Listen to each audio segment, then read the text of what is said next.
Hai guys, nah sore ini kita berada di Kopi Kebun. Kopi Kebun itu berada di Mijen, Kota Semarang. Seru banget, kalian yang belum pernah kesini terus ada kesini ya. Oke Pak Karjo, nah sekarang kita ngobrolin tentang fenomena kopi ya. Gimana nih menurut Pak Karjo sebagai pakar sosial budaya? Coffee shop, nah sekarang ini baru viral di mana-mana. What do you think about coffee shop, Pak Karjo? Ya, pertama eh, kita maknai kopi dulu ya. Jadi kopi itu satu komoditi ya, satu bagian food ya, yang cukup dikenal ya. Beverage. Iya, tidak hanya di di Indonesia tapi juga di dunia ya. Iya ya. Jadi kalau kita ngomong kopi ya, pasti orang sudah nyambung ya. Jadi kopi tidak hanya sebagai satu bahan makanan ya, Minuman. minuman ya, tetapi kopi ini memiliki makna. Nah itu yang Nah, menarik. itu dia. Maknanya apa nih? Ya sebuah barang ya dalam konteks kebudayaan itu memiliki makna Mas Nunung ya. Jadi mengapa kopi berbeda dengan Minuman yang teh lain. misalkan ya, atau Jus. jus ya. Ya karena kopi itu dirasa membangun satu kedekatan ya, kedekatan emosi ya, kedekatan komunal ya, kedekatan kepentingan, Kehangatan. kehangatan. Ya, betul, betul, Pas betul. betul. Jadi kopi ini tidak hanya sekedar sebagai minuman yang enak diminum, tetapi juga di situ ada makna yang tersembunyi, yaitu kehangatan, kemesraan gitu ya, yang bisa terbangun bagi siapa saja yang sedang menikmati kopi ya gitu ya. Seperti tadi kita menikmati kopi, betapa apa ya, suasananya itu kayaknya gimana gitu loh, kita semakin dekat. Iya. Dan di Indonesia kopi ini maknanya jauh lebih Dalam. lebih dalam lagi karena kita juga memiliki kebiasaan, memiliki habit Miss Nunung ya. Gimana gimana? Ya, jadi kalau misalkan di Masyarakat. Aceh misalkan kan orang terbiasa ngobrol ya, bentuk dari solidaritas sosial ya, bentuk dari keakraban ya kan. Di Jawa juga sama kan ya, kopi kan ya, sebagian teh mungkin ya. Ngobrol ditemani kopi pasti. Apalagi di daerah-daerah gunung ya, di daerah pegunungan ya kan. Betul. Kemudian di Jakarta ya, di Jakarta pun banyak kopi menjadi media untuk mengakrabkan ya. Nah apalagi di Semarang Mas Nunung ya, tentu ya nih, Semarang yang dekat dengan kehidupan modern, tentu saja kota metropolitan di satu sisi, di mana kopi juga memiliki makna yang cukup mendunia kan ya, di mana-mana orang bicara kopi ya, dari yang sederhana sampai yang paling mahal itu kan ya. Nah kemudian di sisi lain Semarang juga dekat dengan daerah penghasil kopi ini, di Temanggung, di Betul. Kendal ya. Iya, Tentu kopi ini akan memainkan peranan ya dalam dinamika komunikasi ya, dan media membangun komunikasi di Semarang kan gitu. Betul, betul.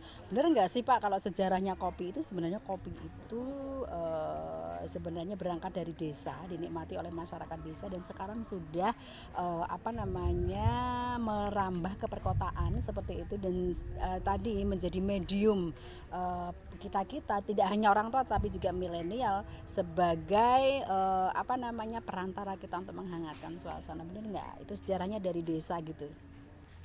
Ya kalau kita bicara lebih jauh, mungkin kopi juga bukan asli tanaman Indonesia mungkin ya, karena ada Arabica berarti dari Arab dan dari sebagainya. Dan ini kan pengaruh kebudayaan dibangun Belanda sebenarnya. Ini yang pertama. Oh, gitu Yang kedua, kopi sendiri kan karena dibudidaya maka ya tanamnya tidak mungkin di kota Mas Nunung, Iya. pasti di daerah-daerah yang sesuai di pegunungan, sehingga identik kopi itu dengan hasil produksi pertanian. Yang kedua, yang ada di masyarakat yang pegunungan. ketiga kan ya, ketika sudah menjadi komoditi kan ya, itu kan sudah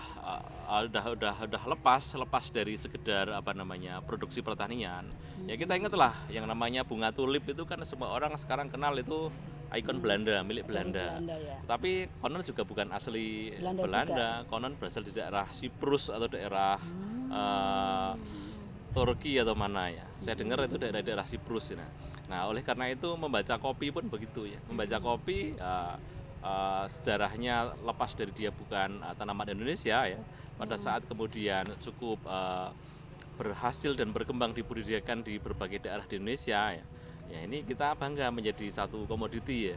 Sekarang kita kenal ada namanya kopi Toraja, ada kopi Bali, ada kopi Kupang, ada kopi Lampung, ada kopi Gayo ya. Ada kopi tempur ya. Ada kopi tempur ya. Dan Tahu akan nggak muncul teman-teman kopi tempur? kopi-kopi yang lebih spesifik ya, dengan rasa ya, dengan aroma ya, menarik, sehingga perbincangan kopi ini akan Tidak, senantiasa akan- hangat, akan senantiasa menarik untuk- sehangat kita menikmati kopi. kita menikmati kopi, Sayang betul. kopinya udah habis. Ya baik teman-teman. Oh ya, tadi kita ngomongin soal kopi tempur. Nah, kita ini kapan-kapan akan kita share juga ya kopi tempur tuh kayak apa gitu. Pasti sangat mengasihkan berbicara tentang kopi tempur. Oh ya, baik Pak Kerja, ada lagi yang disampaikan? Ya, di era Anda sekarang lainnya. ini ya, di era sekarang ini kita kan berkali-kali ngomong Mas Nunung bahwa paradigma kebudayaan sekarang ini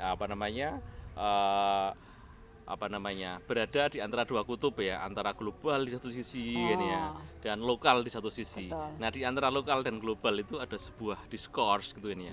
Nah, diskurs ini banyak hal termasuk komoditi dan media. Dalam hal ini termasuk kopi ya, termasuk teh barangkali, termasuk batik kan ya. Dari sisi global kita tahu ya, ada kopi yang harganya selangit ya. Tapi dari sisi global nanti akan muncul varian-varian kopi yang lebih spesifik ya. Tadi kita sebut kopi tempur, itu mungkin tidak kita sebut 10 tahun yang lalu kan ya. Baru Nah, muncul sekarang ini. teman-teman semua ya, saya pikir ini kesempatan buat kita ya, baik yang berada di pedesaan, di lokal ya. Silahkan ya, paradigma kebudayaan telah berubah dan realitas sekarang ya sangat welcome ya terhadap peluang-peluang, terhadap potensi, terhadap komoditi yang kemarin masih tersembunyi ya, dan berserak ya dan di daerah daerah lokal yang belum muncul ya. Ini ke depan akan muncul seperti batik kan ya, ada batik cengkeh kan ya, ada batik tembakau, ada batik kopi kan. Nah, kopi adalah salah satu komoditi, satu produk yang akan senantiasa ramai ya, dan dihangatkan dan hangat diperbincangan ke depan, karena kopi bukan hanya kopi tetapi memiliki makna yang yang lebih seksi dan dalam. eksotik. Betul. Jadi tergantung kita ya memaknai kopi atau memaknai apa yang ada di sekitar kita. Dan sekarang eranya adalah era postmodern. Jadi tinggal kita bagaimana mengkreasikan apa yang di sekitar kita sehingga menjadi nilai komoditas yang bernilai eksotik dan bernilai diterima uang, oleh masyarakat. dan diterima oleh masyarakat. Nah, bagaimana tinggal kreativitas kita ya teman-teman ya. Oke, baik teman-teman semuanya, segini dulu bincang-bincang kita tentang kopi ya, sekilas tentang kopi. Dan oh iya teman-teman yang belum pernah kesini silahkan datang ke Kopi Kebun di Kecamatan Mijen, Kota Semarang. Rame-rame teman-teman atau keluarga atau orang-orang yang Anda sayangi bisa semakin hangat relasi Anda dan interaksi Anda ditemani dengan secangkir atau 2 cangkir kopi. Baik, kita ketemu lagi dengan pembahasan lebih hangat selanjutnya. Bye.